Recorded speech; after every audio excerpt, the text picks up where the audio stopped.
경외하는 자 긍휼히 여긴다는 제목으로 하나님 말씀을 전하도록 하겠습니다.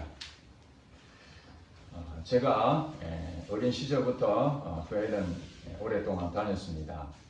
그런데 복음이 무엇인지 또 예수님이 나의 실제적인 주인이라는 것을 알지 못하고 설교 말씀을 들을 때마다 제 마음에 항상 부담이 있었습니다. 왜냐하면 그 설교 말씀은 지켜야 되는데 말씀을 지켜라는 그 내용을 들을 때마다 지키지 못하는 제 자신이 참 힘들었습니다.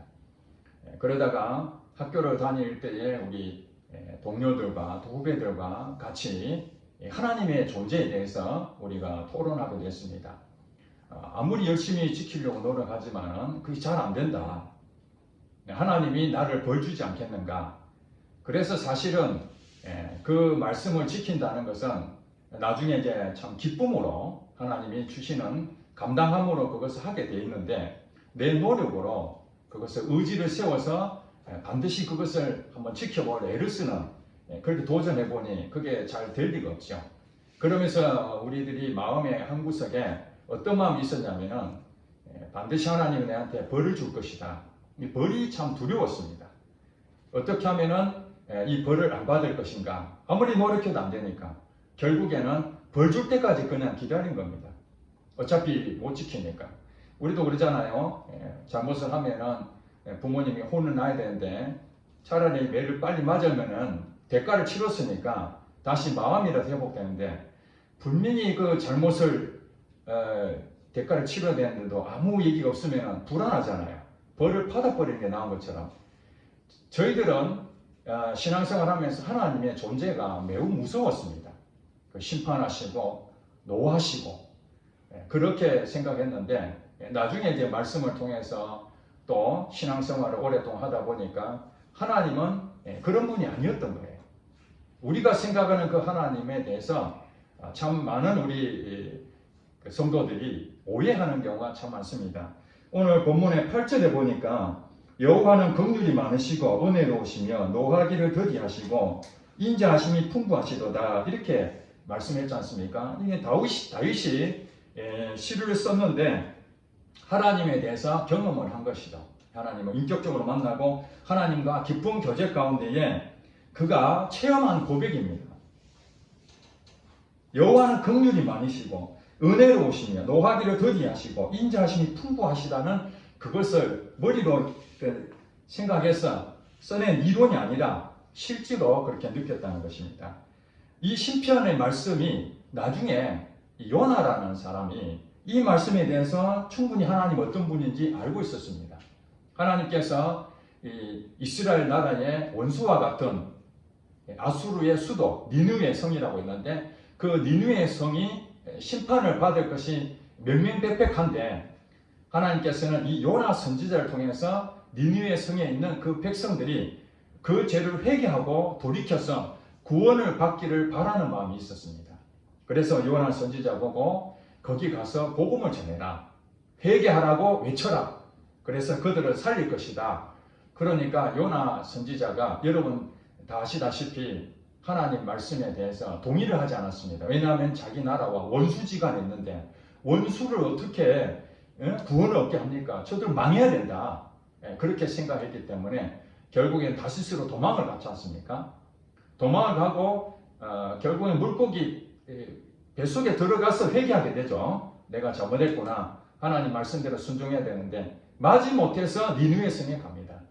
마지못해서 니느웨 성 가가지고 너희들 40일 뒤에는 다 멸망당한다. 회개하라. 이렇게 했는데 설교도 아주 열정적으로 한 것도 아닙니다. 그냥 하나님이 시키니까 어쩔 수 없이 그렇게 했는데 웬걸 거기에 있던 하나님 모르는 원수 같은 그 사람들이 왕부터 시작해서 온 백성이 마음을 찢고 하나님 앞에 회개하는 겁니다. 그렇게 해서 구원을 얻게 된 것이죠. 하나님은 너무너무 기뻐하셨습니다. 그때에 이 요나 선지자가 어떻게 하나님한테 얘기합니까? 보세요. 하나님은 긍휼이 많으시고 은혜로우시며 노하기를 더디하시고 인자하심이 풍부하시다고 내가 그렇게 알고 있는데 사실은 저들에게 복음을 전하면은 하나님은 너그러우셔서 죄를 지어도 계속 기다려주고 결국에는 그들을 구원하려고 하는 거 나 이미 알았습니다. 그러면서 오늘 시편에 다윗이 고백한 이 내용을 얘기하는 겁니다. 니느웨 성에 있는 백성들은 하나님을 모르던 사람들이었습니다. 그럼에도 불구하고 하나님은 그들을 사랑하셔서 긍휼히 여기시고 구원하신 것이죠. 여러분들 잘 아시기 바랍니다. 물론 예수를 믿는다는 것은 매우 복된 일입니다. 하나님이 원래 가지고 있는 그 사랑이라는 것은 이 세상을 사랑으로 창조하신 것이거든요. 그래서 하나님에게는 우리 사람을 하나님 형상으로 만드셨는데 그것이 바로 하나님이 우리에게 일반 은총을 주신 것입니다. 예수를 믿든 안 믿든 오늘 지금 현재 믿든 안 믿든 모든 사람에게 동일하게 해를 비추시고 비를 내려주신다고 말씀합니다. 마태복음 5장에 보면은 하나님께서 악인과 선인 모두에게 해를 비춰주시고 비도 공평하게 내리신다. 그러니까 선인들, 하나님 믿는 사람들에게만 빛을 주시고 은혜를 베푸시고 그것만이 아니라 하나님 모르는 사람들에게도 똑같이 베푸신 이게 일반 은총입니다.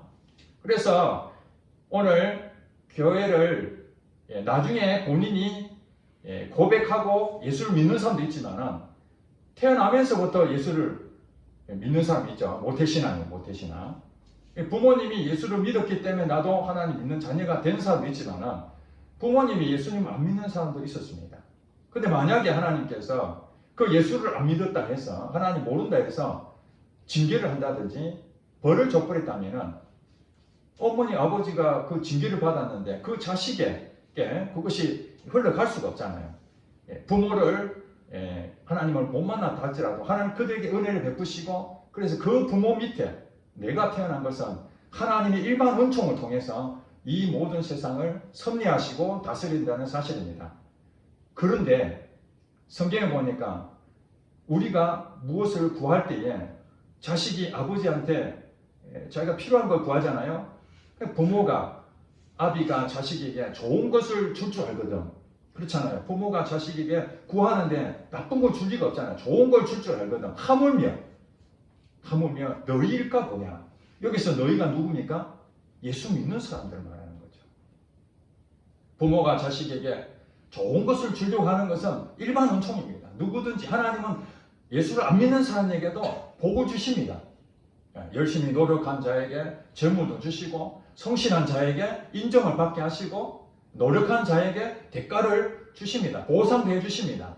예수 믿는 사람만 아니고 예수 안 믿는 사람들에게도 똑같이 그렇게 하십니다. 공평하신 하나님이시죠.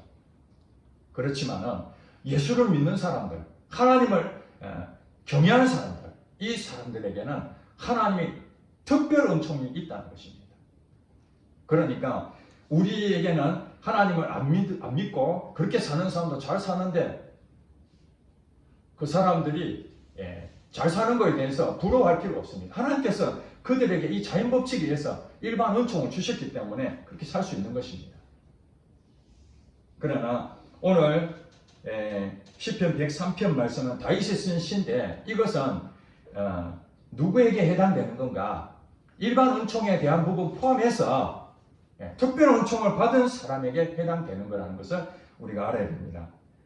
여러분이 만약에 하나님을 믿는다면 이 특별 은총을 여러분에게는 주어지는 겁니다. 일반 은총을 분명히 받을 수 있습니다. 그러나 그보다 더 큰 복이 바로 특별 은총이거든요. 일반 은총은 모든 사람이 누리는 겁니다. 그러나 특별히 얻을 수 있는 복이 있다면 그건 예수를 믿는 사람. 오늘 본문에는 뭐라고 얘기합니까? 하나님을 경외하는 사람이라고 그렇게 말합니다. 오늘 읽었던 8절부터 18절까지 하나님을 경외하는 자라는 부분들을 여러 번 얘기합니다. 자, 한번 읽어볼게요. 여호와는 긍휼이 많으시고 은혜로우시며 노하기를 더디 하시고 인자하심이 풍부하시도다. 그리고 9절에 보니까 자주 경책하지 아니하시며 노를 영원히 품지 아니하시도다. 우리의 죄를 따라 우리를 처벌하지 아니하시며 우리의 죄악을 따라 우리에게 그대로 갚지 아니하셨으니 이는 자 11절에 나오고 이는 하늘이 땅에서 높음같이 그를 경외하는 자에게 그의 인자하심이 크심이도다. 앞에 부분 그 다음에 거기에 대해서 하늘이 땅에서 높음같이 그를 경외하는 자에게 그의 인자하심이 크심이다. 이 인자하신 분이죠. 인자하신데 경외하는 자에게 인자하심이 특별하게 더 크게 하나님이 주시는 것입니다. 경외하는 자에게. 그 다음에 13절에 보니까 아버지가 자식을 긍휼히 여긴 같이 여호와께서는 자기를 경외하는 자를 긍휼히 여기신다. 자기를 경외하는 자에게 긍휼히 여기신다는 거예요. 그 다음 17절에 여호와의 인자하심은 자기를 경외하는 자에게 영원부터 영원까지 이르며 그의 의는 자손의 자손에게 이른다. 그 다음에 18절의 마지막에 이렇게 합니다. 곧 그의 언약을 지키고 그의 법도를 기억하여 행하는 자에게도다. 이 경외하는 자가 다른 것으로 이제 최종적으로 곧 이렇게 돼. 곧 앞에 것 다 해서 이제 곧 그의 언약을 지키고 그의 법도를 기억하여 행하는 자가 하나님을 경외하는 자라는 거예요.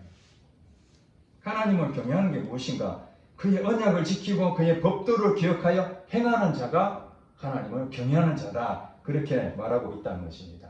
자, 이제는 우리에게 주어진 게 무엇이냐? 하나님을 경외하느냐? 경외하지 않느냐? 여기서부터 갈라지는 거죠. 하나님을 경외하는 사람과 경외하지 않는 사람이 있다. 하나님을 경외하지 않는 사람들은 일반 은총을 받습니다. 그러나 이 특별 은총을 받으려면 하나님을 경외해야 된다는 것입니다. 잠언서에 보면은 1장 7절, 잠언 1장 7절에 보면은 여호와를 경외하는 것이 지식의 근본이다. 그렇게 말하고 있습니다. 이 지식이라는 것은 우리에게 굉장히 필요한 것입니다. 많은 것을 아는 것이죠. 알지 못하면 할 수가 없어요. 알아야 무엇을 하니까. 예전에 그런 말 있잖아요. 알아야 면장한다고 그러잖아요. 면장 자리도 알아야 하는 겁니다. 우리에게 아무리 좋은 것이라 할지도 모르면은 그걸 감당할 수가 없어요. 그러니까 이 안다는 이 지식이라는 것은 굉장히 중요한 것이죠. 근데 지식의 근본이 무엇인가? 그것은 바로 하나님을 경외하는 것 자체가 아는 것의 기본이 되는 거예요. 하나님을 알지 못한다면은, 하나님을 경외하지 못한다면은 우리가 알고 있는 그 모든 것은 하나 작은 것에 불과한 겁니다. 큰 거 하나를 얻어야 되는데 그것이 뭐냐? 여호와를 경외하는 것이죠. 여호와를 경외한다는 것은 하나님에 대해서 신뢰하는 것입니다. 하나님은 나의 주인으로 삼는 것이죠.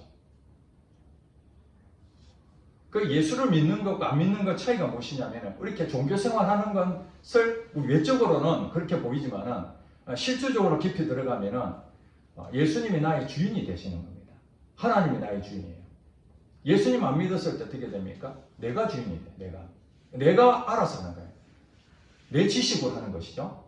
내 스스로 지혜롭게 생각하는 겁니다. 어떤 일을 할 때 여러분들 결정해야 되잖아요.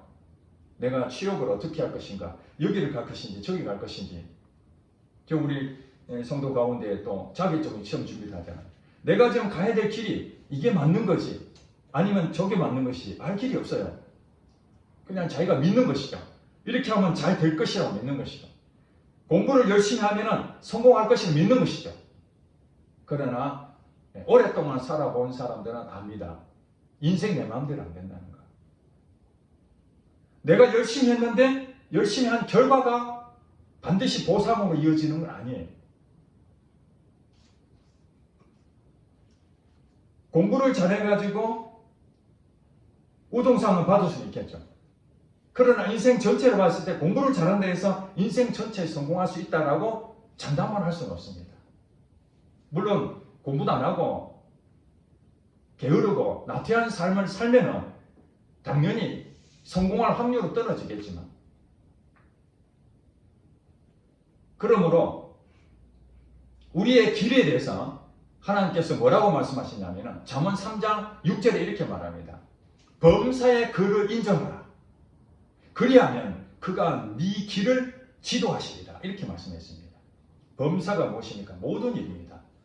모든 일. 여러분 취업에 대한 것, 자격증 시험 치는 것, 결혼하는 것, 아이를 낳는 것, 부부관계, 자녀관계, 직장에 대한 관계, 여러분이 가지고 있는 모든 일상이 이 범사 안에 포함이 되는 것입니다. 교회 다니고 성경 보고 기도하고 예배드리고 이런 것만이 하나님과 관계 있는 것이 아니라 모든 일입니다. 우리의 일상 모든 일. 그래서 우리 성도들이 오해를 하는 것이 무엇이냐면 교회 일은 하나님 일이고 세상에서 직장생활하는 것은 세상 일로 이렇게 오해를 합니다. 세상 일은 대충 살아도 되고 교회 일은 열심히 해야 된다. 이게 잘못 알고 있습니다. 하나님은 교회 일뿐만 아니라 세상 일에도 관심이 있습니다. 여러분이 살고 있는 것 관심이 있습니다. 여러분 무엇을 먹는 것 관심이 있습니다. 그래서 사도 바울이 먹든지 마시든지 무엇을 하든지 하나님의 영광을 위해서 하라고 그러지 않습니까? 무엇을 하든지 이 범사입니다. 여러분들 삶에 어떤 일이 있더라도 그를 인정하라. 하나님을 인정하는 거예요. 이것이 경외하는 겁니다. 하나님을 인정하면은 그리하면 그가 너의 길을 지도하시리라. 누구에게 해당되는 말입니까? 하나님을 모르는 일반 은총에 가진 사람들에게 하는 것이 아니라 하나님을 경외하는 자, 하나님을 인정하는 자, 하나님 나의 주인이라고 고백하는 자, 그 사람에게 하나님 뭐라고 얘기합니까? 너의 길을 내가 지도할 것이다. 여러분 어렸을 때 공부를 잘하지 못하는데 선생님이 오셔가지고 수학 문제를 어떻게 푸는지 상세하게 가르쳐주면 그게 지도해 주는 거잖아요. 내 혼자서 아무리 해도 그것을 못 풀겠는데 선생님이 원리를 가르쳐주고 어떻게 하는지 잘 해주면 금방 이해가 되잖아요. 하나님께서 그렇게 해주신다는 거예요. 언제까지요? 이 세상 여러분 끝날 때까지. 하나님은 여러분 인생을 책임지고 그 길로 인도하시겠다는 거예요. 하나님을 경외하는 자, 범사의 그를 인정하라는 거예요. 시험 문제 생길 때 여러분 고민하지 마시고 스스로 지혜 있는 척하는 거 이건 어리석은 일이라고 잠언에서 얘기합니다. 스스로 지혜 있는 자, 이것이 무엇입니까? 지식의 근본 대신 여호와를 경외하는 것, 그것 대신에 내가 기준이 되는 것, 내가 근본이 되는 것, 이것이 바로 실패의 가장 큰 원인입니다. 넘어집니다. 그렇게 하면. 오늘 이 시간에 여러분들이 하나님에 대해서 모르면 하나님을 알아야 되죠. 내 하나님을 알기를 원합니다. 하나님, 내 인생에 사실 내가 다 알지 못합니다. 그거 인정해야 되는 겁니다. 내가 지금 열심히 무엇인가 하고 있지만 이 결과가 어떻게 될지 사실 저도 잘 모릅니다. 좋아지기를 기대할 뿐이지 잘 모릅니다. 이 모든 것을 주관하시고 모든 것을 알고 계시는 하나님께 맡깁니다. 하나님 도와주세요. 하나님 내 몸이 아픕니다. 이 몸이 나을지 안 나을지 저도 잘 모릅니다. 약을 먹고 치료해보지만은 나을 수도 있고 안 나을 수도 있습니다. 하나님 이 몸을 치료해 주세요. 이 몸을 살펴주세요. 이것이 그를 인정하는 거죠. 이것이 모든 일에 그렇게 살게 되면은 하나님께서 여러분에게 길을 가르쳐 주신다는 거예요. 길을 가르쳐. 내가 곧 길이요 진리요 생명이니 나로 말미암지 않고는 아버지께 갈 자가 없다. 그 예수님이 길이라는 거예요. 우리 인생의 길이 되는 거예요. 예수 믿는다는 것은 복된 일입니다. 일반 은총으로 사는 사람도 많지만 예수를 믿으면 특별 은총으로 이 복된 길을 가질 수가 있습니다. 여러분 생각해 보세요. 앞길을 모르는 사람과 앞길을 훤히 아는 사람하고 가는 방향이 다르잖아요. 모르면 어떤 일이 생깁니까? 계속 실패하는 거예요. 내가 지금 가는 일에 대해서 이것도 두려워지는 거죠. 아, 이거 좀 되겠는가? 이거 불안한 마음이 생기잖아요. 이 정신병이 오는 그런 겁니다. 미래에 대해서 예측하지 못하는 것에 대해서 두려움이 생기는 거예요. 지금 내가 하고 있는 일이 잘 되고 있는 건가? 내가 지금 이런 부분에서 몸이 좀 아픈데 더 큰 질병이 생기는 거 아닌가? 이러면서 정신적인 그 부분이 계속 연결되니까 불안한 거예요. 염려가 생기고. 이것이 맡기지 못하는 거죠. 이런 일들이 우리에게 한 번만 있겠습니까? 수도 없이 있습니다. 연세 드신 분들은 몸이 계속 아파지죠. 그러면은 이게 나을지 안 나을지 병원 가면은 노화라 하지. 고칠 방법도 없지요. 치료도 안 되죠. 참 힘듭니다. 가정의 문제도 어떻게 풀어야 될지 지금 추석이기 때문에 가정마다 서로 가족끼리 화목하고 좋은 관계를 유지하는 그런 가족도 있지만 원수처럼 지냈던 가족들도 많잖아요. 안 보고 싶은 가족. 왜 그렇게 됐습니까? 내 인생 내 마음대로 안 되잖아요. 어떻게 가족끼리 서로가 불화를 일으키고 갈등을 일으키고자 할 사람은 누가 있겠습니까? 아무도 없습니다. 예수를 안 믿는 사람들도 서로 화목하고 서로 사랑하고 격려해주고 배려해주고 싶은 마음은 100%일 겁니다. 그런데 내 마음대로 안 되는 거예요. 내가 말하면 상대방이 오해하고 또 갈등이 생기고 뭐 얘기해서 잘 풀려고 하는데 그 풀려고 하는 것 때문에 더 꼬이게 되고, 어느 목사님은 지금 돌아가셨는데 아주 유명한 목사님입니다. 한국 교회에 엄청난 큰 능력을 행했던 그 목사님이 과거사에 보니까 자기 동생하고 20년 동안이나 의절했다고 하더라고요. 20년 동안이나. 아직 그렇게 훌륭하신 그 목사님도 어떤 일 때문에 20년 동안이나 자기 동생하고 남남처럼 지낸 거예요. 연락도 안 하고. 그 목사님도 그렇다면 모든 사람들은 자유로울 수가 없는 것이죠. 하나님을 경외한다는 것은 정말 모든 것들을 하나님 인정하게 되면 지금 내가 관계에 무너졌다 할지라도 하나님께서는 그 모든 걸 알고 계시기 때문에, 우리의 기도를 들으시기 때문에 그 관계를 인간의 힘으로는 할 수 없지만 하나님께서 그 관계를 회복시킬 수 있다는 것입니다. 내 몸이 아프지만은 병원의 의사도 못 고치지만 하나님께 기도하면은 긍휼히 여기시고, 오늘 본문에 보신 거 있잖아요. 여호와는 긍휼이 많으시고 은혜로우시니 노하기를 더디하시고 인자하심이 풍부하시기 때문에 여러분에게 더 많은 걸 주고자 하신다는 거예요. 여기 보니까 자주 9절에 자주 경책하지 아니하시니 너를 영원히 품지 아니하시리로다. 우리가 하나님에 대해서 또 오해하는 부분이 무엇이냐면, 우리가 죄를 지을 수 있지 않습니까? 죄를 지을 수 있습니다. 그 죄를 짓게 되면은 즉각 하나님께서 벌을 주실 거라고 그렇게 생각합니다. 물론 때로는 아주 급한 상황이 있을 수 있습니다. 불구덩이에 손을 집어넣는다든지 그러면은 바로 뜨거움이 오잖아요. 그렇죠? 그런 것처럼 이 하나님께서 우리가 죄를 짓게 되면은 빠른 시간 내에 경고해 주기 위해서, 다시는 죄를 짓지 못하기 위해서 바로 즉각 하나님께서 대가를 치르게 만드실 수도 있습니다. 그러나 일반적인 하나님 마음은 무엇인가? 오늘 성경에 봤을 때는 자주 경책하지 아니하시고 노를 영원히 품지 아니하시고, 10절에 보니까 우리의 죄를 따라 우리를 처벌하지는 아니하시며 우리의 죄악을 따라 우리에게 그대로 갚지는 아니하셨으니, 이렇게 말하고 있는 걸 볼 때에 하나님의 성품을 우리가 읽을 수가 있습니다. 우리가 죄를 범할 수 있다는 걸 하나님은 다 알고 계십니다. 인간은 연약하기 때문에. 그런데 그 죄에 대해서 하나님께서 기다려 주신다는 그 의미로 기회를 주신다는 것입니다. 즉각 바로 그 죄에 대한 벌을 주시는 것이 아니라 하나님은 인자하시기 때문에 다시 돌이킬 때까지 인내하시며 기다려 주신다는 의미입니다. 오늘 이 말씀이. 우리가 오해하시면 안 됩니다. 죄를 지어도 괜찮다는 얘기인가? 그러면은 죄를 지어도 즉각적으로 벌을 주지 않는다는 그 의미는 죄를 눈 감아준다는 그런 의미가 아니고 기회를 준다는 것입니다. 죄를 범했지만은 다시 한 번 더 그것을 회개하고 돌아올 때까지 인내하시고 기회를 주시는 것이죠. 만약에 저나 여러분이 하나님에게 죄를 범할 때가 있겠죠. 그때마다 하나님이 응징한다면 오늘 여기에 살아남을 자 아무도 없습니다. 죄를 하루에 몇 번 짓겠습니까? 10년에 한 번 짓겠습니까? 아니잖아요. 우리 날마다 우리 생각 속으로, 우리 행동은 아니라 할지라도 우리 마음속으로, 마음으로 짓는 죄도 엄청 많잖아요.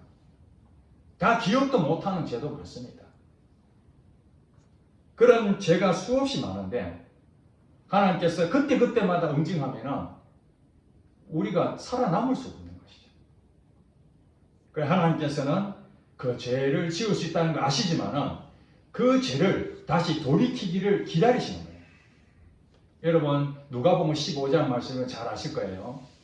두 아들의 비유 아시죠? 둘째 아들이 그 재산을 아버지에게 유산으로 삼성 미리 받아서 자기 하고 싶은 대로 스스로 지혜로운 척하여 세상을 향하여 떠났습니다.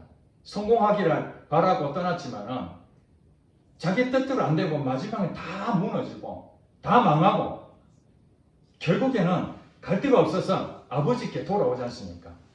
이것이 오늘 여호와를 경외하는, 거기에서 떠나버리면 자기 스스로 지혜 있는 척 하지만 결국에는 아무것도 없는 것이 없다는 것을 보여주는 것입니다. 하나님을 경외하는 것이 가장 우선이라는 것이죠. 그래서 그 아들이 돌아왔을 때에 아버지가 어떤 마음이었습니까? 멀리서 오는 그 아들을 이제나 저제나 오는 거 기다리고 있다가 첫 보면 알잖아요. 아버지니까. 그 아들이 돌아오는 모습 보고 달려가서 껴안아주고 잔치를 베풀어 주잖아요. 그가 돌아왔다는 그 사실. 멀리 떠났을 때 아버지는 어떤 마음이었습니까? 이놈의 자식 돌아오기만 해봐라. 내가 다리 몽둥이를 뿌리겠다. 이렇게 분노하고 있는 것이 아니라 그 아들은 그렇게 생각했을 것입니다.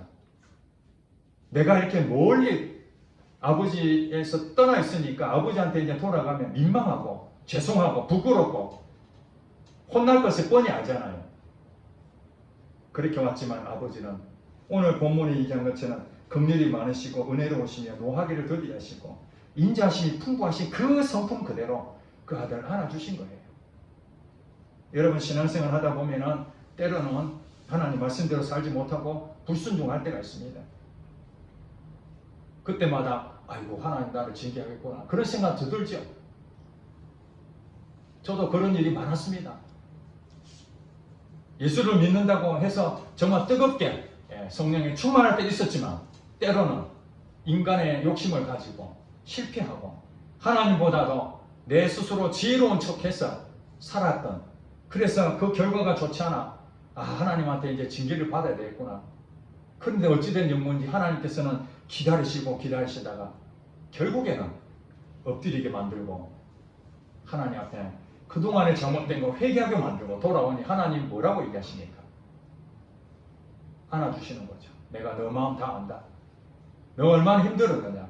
나를 떠나서는 아무것도 할 수 없다는 거 네가 처절히 깨달았지 않느냐 하고 안아주신다는 것입니다.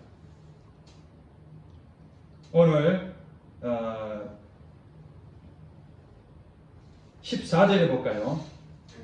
13절에 아버지가 자식을 긍휼히 여긴 같이 여호와께서는 자기를 경외하는 자를 긍휼히 여기시나니 14절 이는 이 긍휼히 여기시는 이유가 무엇인가? 이는 그가 우리의 체질을 아시며 우리가 단지 먼지뿐임을 기억하시니로다. 우리의 체질이 무엇입니까? 연약함입니다. 연약함. 육신을 가지고 있는 우리는 이 죄악된 악한 영들이 역사하는 이 어둠의 공격을 수없이 받는데, 특별히 예수를 믿는 사람들은 그 예수 믿는 것 때문에 얼마나 많은 핍박을 받습니까? 차라리 예수를 안 믿으면 좀 자유롭게 살 텐데 예수를 믿는 것 때문에 가족으로부터 외면당하고 사회로부터 비난을 받고 때로는 내가 손해봐야 되고 희생해야 되고 억울한 일도 많잖아요. 그런데 예수를 믿는 그 부분에서 때로는 넘어지고 엎어지고 이럴 때에 하나님께서는 우리를 다시 이렇게 세우시고 긍휼히 여기시는 것은 우리의 체질이 연약하기 때문에 여전히 넘어질 수밖에 없다는 걸 아신다는 거예요. 여러분들이 오늘 시간에 생각해야 될 것이 무엇인가? 끊임없는 도전 정신, 이거 아닙니다. 이게 사회가 가르치는 겁니다. 여러분은 할 수 있다. 하면 된다. 해봐라. 그래서 보험회사에서 목표 달성 붙여놓고 그걸 정말 의지를 세워서 노력해서 반드시 해낸 사람들 박수 쳐주고 보상해주는 그것이 신앙생활이 아닙니다.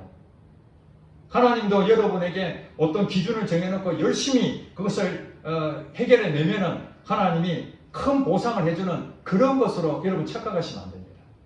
하나님 오늘 뭐라고 얘기합니까? 우리의 체질을 아시며 우리는 단지 먼지뿐임을 하나님이 기억하신다. 우리는 죽으면 먼지로 돌아갑니다. 흙이기 때문에.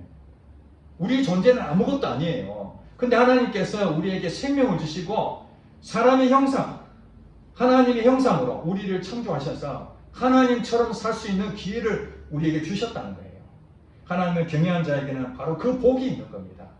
먼지뿐임을 아시고 때로는 좌절하고 넘어지지만 오뚜기가 벌떡 일어나잖아요. 넘어지더라도 다시 원위치, 넘어지더라도 원위치. 우리에게 주시는 말씀 무엇입니까? 넘어진 상태로 있는 것이 아니라 넘어진 상태에서 다시 일어서는 겁니다. 하나님이 원하시는 것은 넘어진 것을 보는 것이 아니라 여러분 일어나는 걸 보는 거예요. 거기서 인내를 하시는 겁니다. 아버지 유산을 가지고 저 멀리 갔던 그 아들이 돌아오기를 기다리는 것처럼 여러분들이 때로는 하나님에 대해서 섭섭한 마음이 있었고 또 여러 가지 사정 때문에 하나님에 대해서 오해하고 멀어졌을지라도 거기에 머물러 있으면 일반 은총밖에 없지만은 다시 돌아온 탕자가 하나님 앞에 돌아올 때에 잔치하고 그 안에서 완전한 자유함을 얻은 것처럼 우리의 이 언약을 지키는 거 오늘 보면 마지막에 그렇잖아요. 그의 언약을 지키고 그의 법도를 기억하여 행하는 자, 이것은 하나님이 규칙을 정해놓고 여러분들에게 열심히 하면 보상을 준다 그런 의미가 아니라 하나님과 함께 하면은 하나님과 동행하고 하나님과 같이 거기서 하나님을 늘 인정할 수만 있다면 그것이 바로 언약이 지켜지게 되고 하나님 법도를 기억하여 행하는 자가 되게 돼 있다는 거예요. 하나님과 관계를 바르면은 여러분 수업 중에 선생님 말씀 잘 들으면은 공부하는 데 유리하잖아요.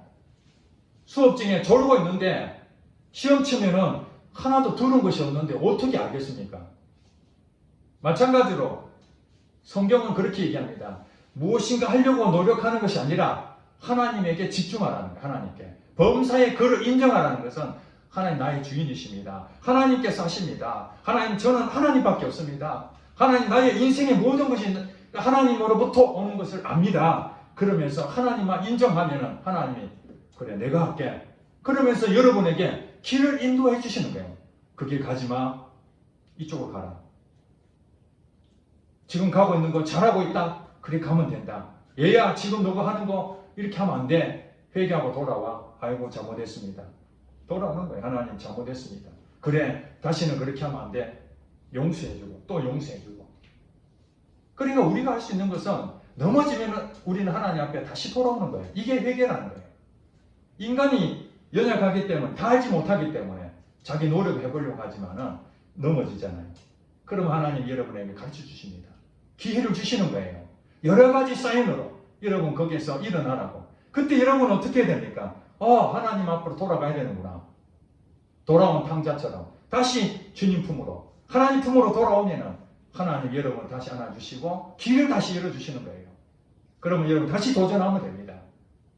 그러면은 여러분들에게 여러분이 상상하지 못했던 여러분이 계획한 것이 하나라면 하나님은 10, 100, 1000만 그 이상의 것을 여러분에게 길을 열어주신다는 거예요. 이걸 경험하신 사람들은 하나님을 놓치지 않습니다.